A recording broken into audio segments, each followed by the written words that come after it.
Maswerte talaga ang mga magulang na hindi kinakalimutan ng mga anak simula nang makapangasawa ang mga ito. Ikaw, kahit may asawa na ba ang iyong mga anak, ay binibisita ka pa ba nila? O baka naman isa ka sa mga magulang na kinalimutan na ng mga anak? Kung ganun, ay tunghayan mo ang istoryang ito na tiyak ay kapupulutan mo ng aral. Simula nang makapangasawa ang tatlong anak ni Aling Belen, ay nawalan na siya ng balita sa mga ito. Para bang kinalimutan na siya ng kanyang mga anak dahil siya ay isang mahirap lamang. Mag-isa niya itong itinaguyod, ngunit sa isang iglap ay biglang nagbago ang lahat. Kaya ngayon ay ang kanyang bunsong anak na lamang ang natitira niyang kasama sa kanyang bahay. Anak, sana ay huwag mong tularin ang iyong mga kapatid. Kahit magkaroon ka ng asawa, ay sana huwag mo akong kakalimutan. Kahit bumisita ka lang dito, ay magiging masaya na ako, anak, sabi ni Aling Belen. Opo, Nay, hindi ko po kayo pababayaan. Ewan ko po ba sa kanila? Nagawa niya kayong kalimutan simula nang sila ay magkaroon ng sariling pamilya. Malungkot na sagot ng babae. Nang lumipas ang mga taon ay ganoon din naman ang nangyari at iniwan din naman siya ng kanyang bunsong anak.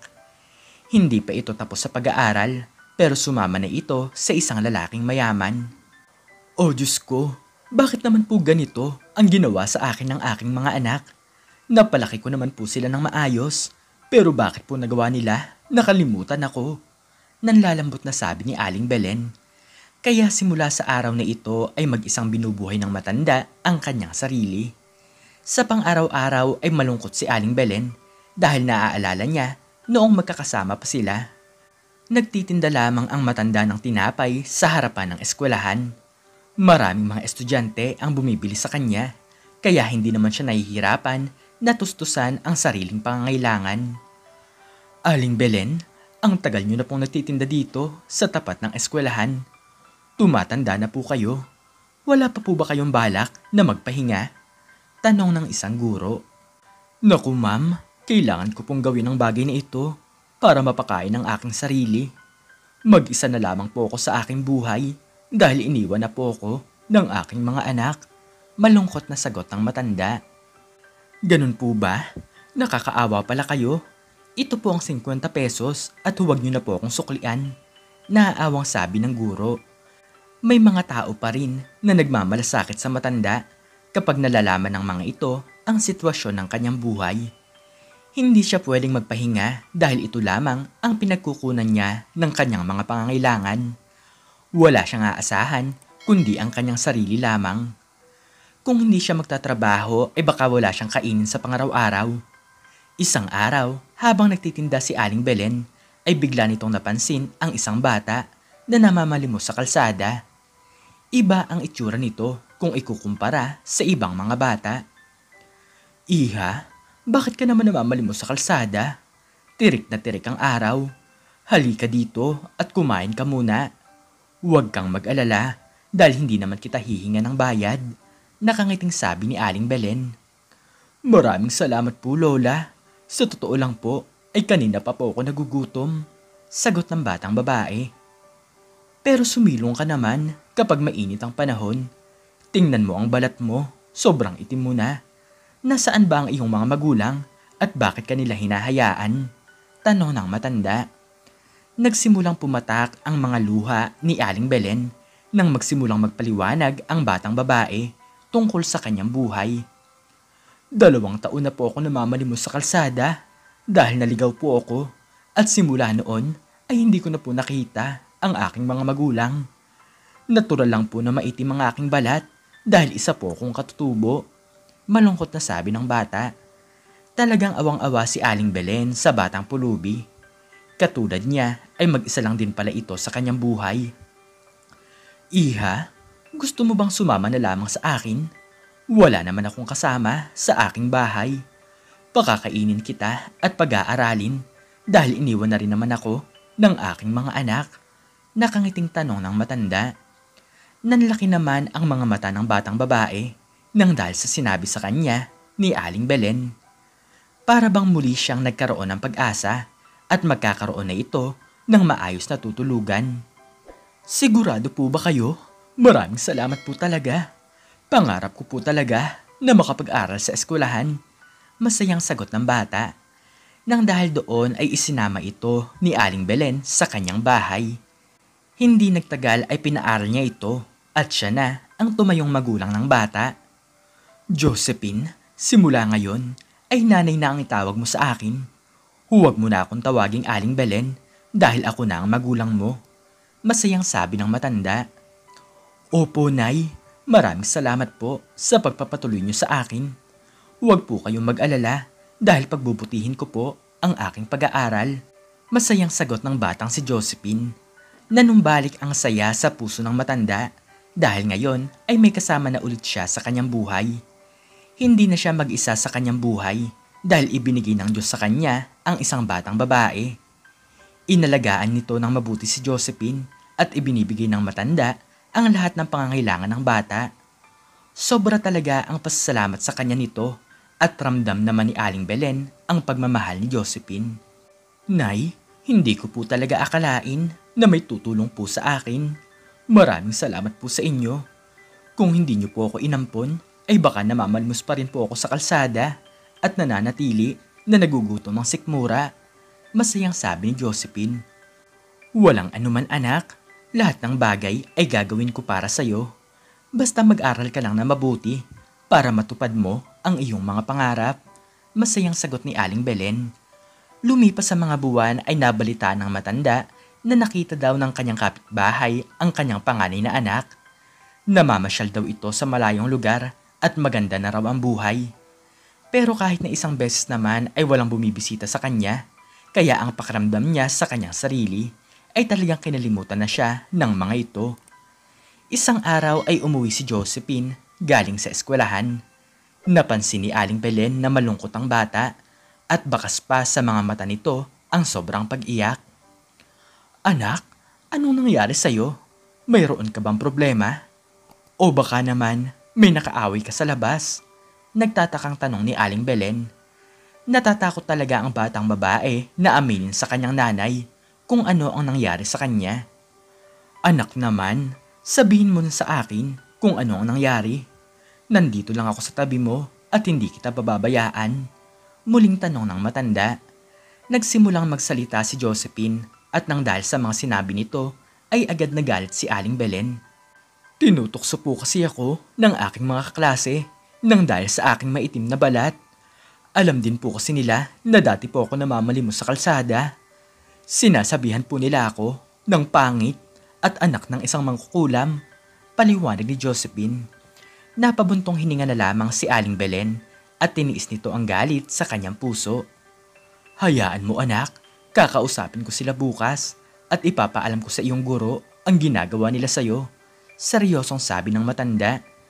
Kinabukasan ay pumunta si Aling Belen sa eskwelahan.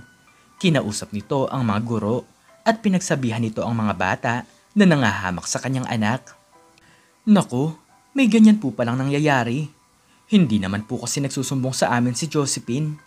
Hayaan niyo po at ipapatawag ko po ang mga magulang ng mga estudyante na nanunukso sa kanya. Magalang na sagot ng guro.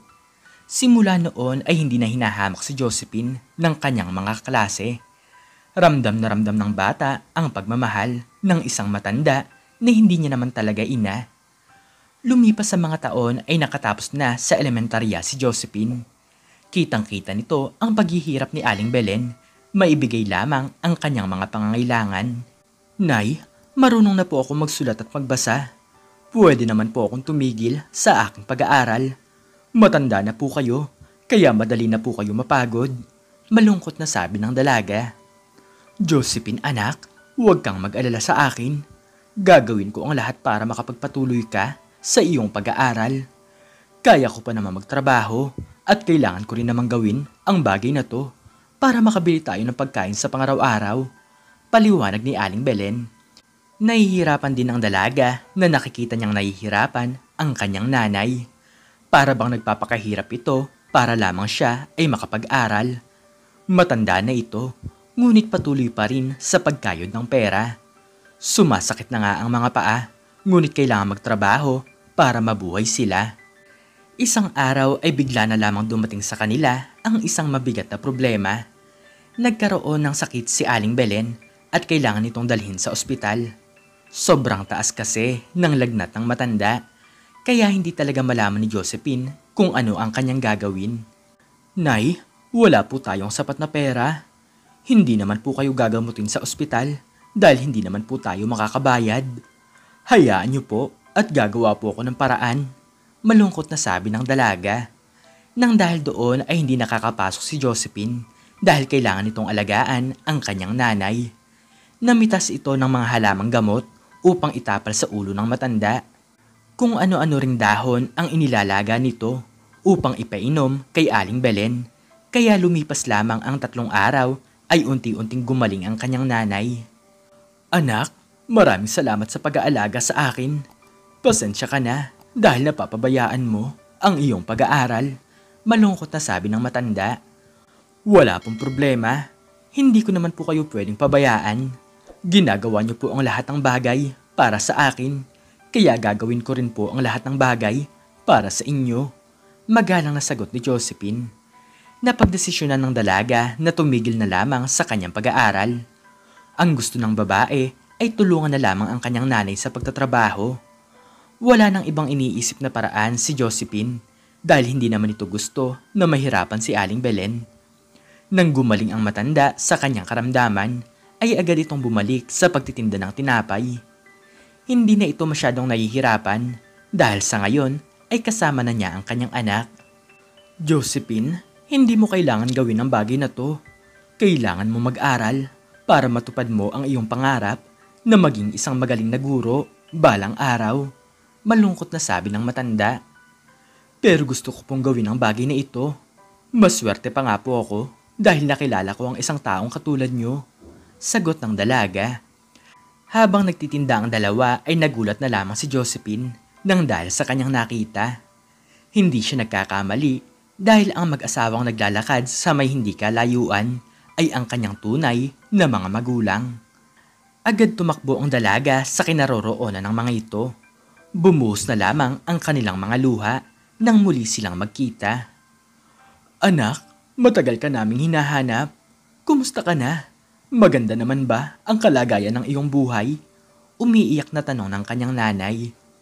Opo, inalagaan po ako ng isang matanda at ibinibigay niya po ang lahat ng aking pangangailangan. Sumama po kayo sa akin para makilala niyo siya. Masayang sagot ni Josephine. Ngunit hindi malaman ni Aling Belen kung ano ang kanyang mararamdaman. Masaya naman ang matanda dahil nakita na ni Josephine ang tunay na mga magulang nito. Ngunit nalulungkot din siya dahil mawawala naman sa kanya ang isa sa mahal niya sa buhay. Nay, Tay, ito nga po pala si Aling Belen at siya po ang nagsilbi kong nanay. Pinag-aral niya po ako sa elementarya kahit mahirap lamang po ang kanyang buhay. Masayang sabi ni Josephine. Aling Belen, maraming salamat po sa pag-aalaga sa aming anak. Malaki po ang utang na loob namin sa inyo. Gusto niyo po bang sumama sa amin? Malayo-layo po ang ating lalakbayin, sabi ng mag-asawang katutubo. Kahit hirap na sa paglalakad si Aling Belen ay nagawa nitong sumama sa pamilya ng kanyang anak. Gusto nitong malaman kung anong klaseng pamumuhay ang meron ang pamilya ng dalaga. Sobrang layo talaga nito. Pero mabuti na lamang ay isinabay sila ng isang sasakyan na paakyat din sa taas ng kabundukan. Ngunit sa kanilang pagbaba ay malayo pa pala ang kanilang lalakarin. Lumipas pa ang kalahating oras na paglalakad ay nakapunta na sila sa tunay na bahay ng dalaga. Mahirap ang buhay ng mga magulang ni Josephine at tanging kamote at saging lamang ang kanilang kinakain. Ang layo pala talaga ng bahay niyo. Ang iniisip ko ay paano kaya ako makakauwi sa aking bahay? Tanong ni Aling Belen. Nay, huwag po kayong mag-alala dahil sasamahan po namin kayo. Hihilingin ko din po sa aking mga magulang na palagi namin kayong bisitahin. Magalang na sagot ng babae. Laking pasasalamat talaga ng mag-asawang katutubo kay Aling Belen dahil inalagaan ito ng mabuti ang kanilang nawawalang anak. Aling Belen, may gusto po sana kaming ibigay sa inyo. Matagal po naming iniingatan ang bagay na ito. Sabi ni Rosario na ina ng dalaga.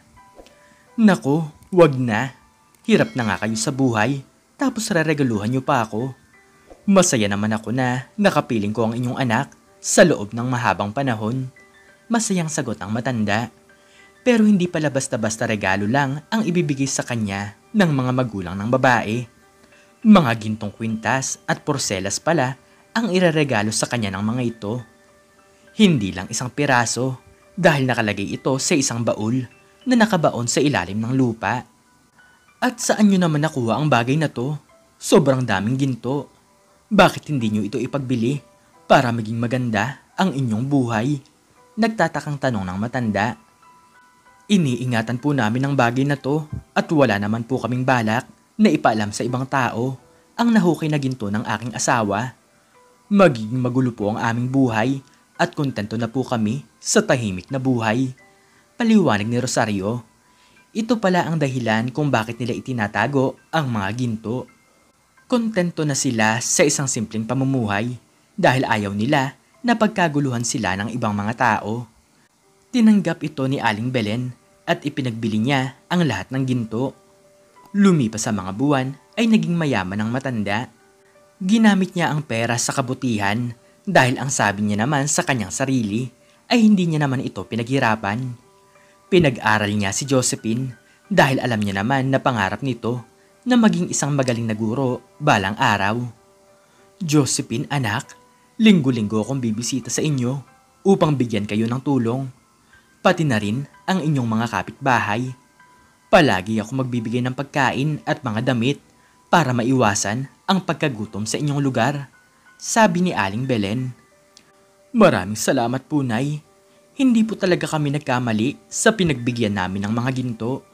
Karapat-dapat po talaga kayo sa mga yaman na yan dahil kayo po ay mayroong mabuting puso. Nakangiting sagot ng babae. Lumipas ang mahabang panahon ay nakatapos na si Josephine sa kanyang pag-aaral. Hindi nagtagal ay natupad na ng babae ang kanyang pangarap na maging isang guro. Ang gusto nito ay ang turuan ang mga batang katutubo upang magkaroon sila ng kaalaman sa buhay. Maraming natanggap na parangal si Josephine dahil hindi hadlang ang kahirapan upang makapagtapos siya sa pag-aaral.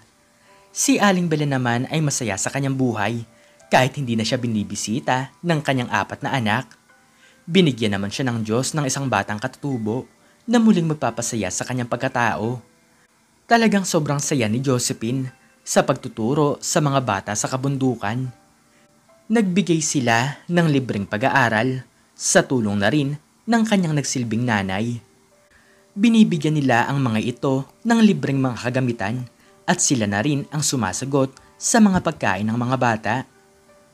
Nay, maraming salamat po dahil tinulungan niyo po ako sa aking pag-aaral. Hindi lang po ako ang natulungan niyo dahil natulungan niyo rin po ang iba pang mga batang katutubo. Naluluhang sabi ni Josephine. Anak, kung hindi niyo ako tinulungan, ay hindi rin naman mangyayari ang bagay na to. Maraming salamat din sa lahat dahil ikaw ang bumuo sa aking pagkatao. Nakangiting sagot ni Aling Belen. Simula noon ay naging isang buong pamilya sila. Hindi man sila magkakamag-anak, ngunit nanatili naman ang pagmamahalan sa kanilang mga puso.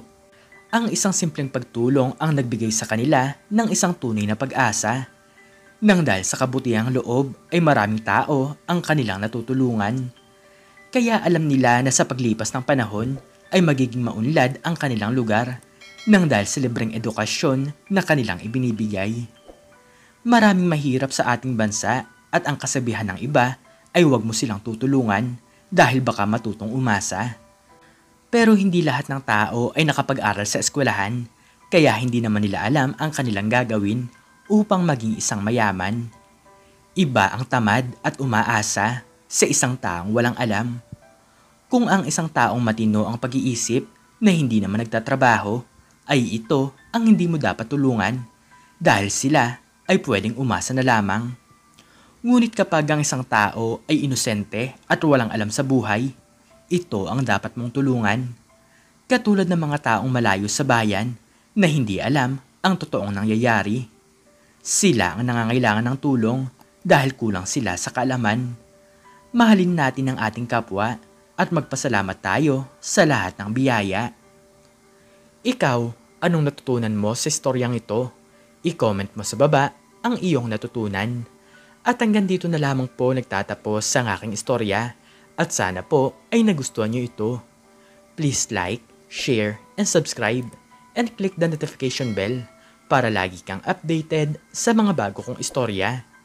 Muli ay maraming salamat po at God bless us all.